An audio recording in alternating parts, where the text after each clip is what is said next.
3 time சாப்பிடுது 6 டைமாக சாப்பிட்ணும்.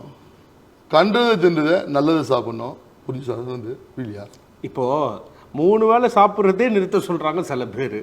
இப்போ நீங்க 3 வேளை சாப்பிட்றது 6 டைமா சாப்பிடணுன்றீங்க. அதுதான் நிறைய பேர் தெரியாத ஒரு தப்பான ஒரு கைட்னஸ் பண்றாங்க.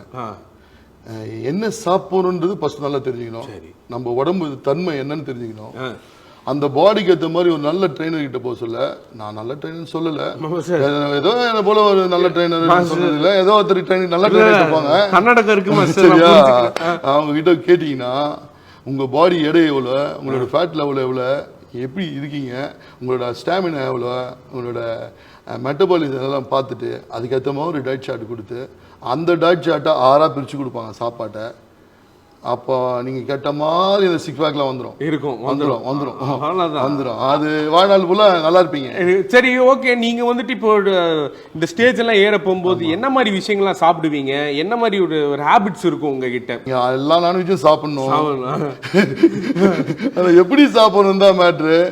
எல்லாமே ஃபேட் இல்லாத சாப்பிடணும், ரொம்ப காரம் இல்லாத சாப்பிடணும், முடிஞ்ச வரைக்கும் அதை பாயில் பண்ணி சாப்பிடணும். நம்ம சவுத் இந்தியன் அதனால நம்ம தேவையான அளவுக்கு கொஞ்சம் மசாலாலாம் கம்மி பண்ணி போட்டுக்கலாம். நம்ம சாப்பிட்றதோட கொஞ்சம் கம்மி பண்ணி போட்டுக்கலாம். ஆனால் நான் எப்பவுமே கொஞ்சம் டேஸ்டாக சொல்கிறேன். என்னோட ஒய்ஃப் இருக்கிறாங்க, அவங்க தான் என்னோட ஸ்டஃப், என்னோட எப்படி சொல்கிறேன், என்னோட ஃபுட் டைட்டிஷியன். அவங்க தான். அவங்க வந்து வேற ஏதாவது சமைச்சு கொடுப்பாங்க. நான் சின்ன வயசுலேருந்து நல்லா சாப்பிடுவேன். சாப்பிட்றதுலேருந்து எந்த ஒரு விட்டு கொடுத்து போக மாட்டேன், ருசியாகவே சாப்பிடுவேன். ஆனால் என் ஒய்ஃப் வந்ததுக்கு அப்புறம் தான் என் வாழ்க்கையில் பாடி பில்டிங்கே சேஞ்ச் ஆச்சு, கேரியர் சேஞ்ச் ஆச்சு. அவங்க வேற லெவலில் சமைப்பாங்க. அதுவும் டயட் ஃபுட்டை டயட் ஃபுட்டு போல இருக்காது, அவ்வளோ டேஸ்ட்டாக சமைப்பாங்க. நான் சொன்னேன்ல 3 டைம் சாப்பிட்றது 6 டைம் சாப்பிட்றது. அது என்னன்னா உங்கள் பாடியோட எடை வெயிட் இருக்கும். அந்த பாடி வெயிட்டுக்கு ஏற்ற மாதிரி கார்போஹைட்ரேட் கொடுக்கணும்.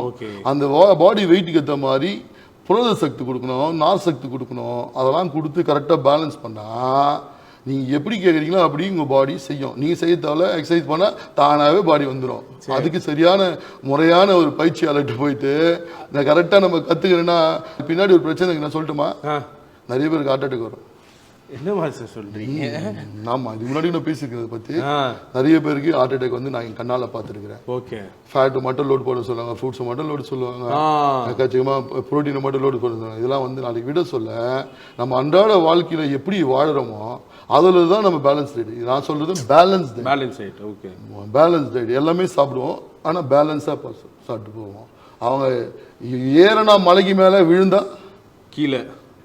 அது இருக்கிறதுல பெரிய தப்பான ஒரு டைடிஷன். ஆனால் ஷார்ட் டைமுக்கு அது ப்ரூவ் ஆகும், லாங் டைமுக்கு லைஃபுக்கு கண்டிப்பாக ஆட்லாம் வாலுலாம் லாக் ஆகிடும். திடீர்னு விட்டுட்டு வெளியே போவாங்க, பார்ட்டி திடீர்னு மேரேஜ் ஆகிடும், வெயிட் போட்டிருப்பீங்க, வெயிட் இறக்கணுன்னு நிறைய பேர் டயட்லாம் கொடுத்து பண்ணுவாங்க.